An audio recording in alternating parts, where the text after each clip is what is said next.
እና አቶ ለንጮለታ በግለሰብ ደረጃ እኔ እስከማውቀው ድረስ ከኦነግ ተለይተናል የሚል ሐሳብ ነው ያላቸው።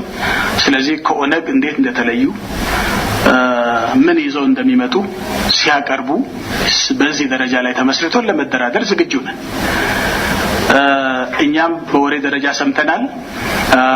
ለዋሽንግተን ላለው ኤምባሲያችንም ደብዳቤ እንዳስገቡ ሰምተናል። ስለዚህ ይሄን ደብዳቤ መሰረት አድርገን ወደፊት የምናየው ጉዳይ ይሆናል። ነገር ግን ይሄ ጉዳይ ከ2007 ምርጫ ጋር ምንም ያገናኘው ጉዳይ የለውም።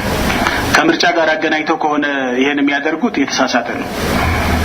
ከምርጫ ጋር የሚገናኝ ሳይሆን አጠቃላይ ኦነግና ከኦነግ ጋር የተያያዙ ኃይሎች በሰላማዊ መንገድ በአገራችን ለመታገል የሚፈልጉ ኃይሎች ካሉ ከነሱ ጋር ተደራድረን ለመስራት ከዛሬ 15 ዓመት ጀምሮ ተከታታይ ድርድሮች ሲካሄዱና ሲፈርሱ እንደነበረ ሁላችሁም ሰምታችሁ ይሆናል።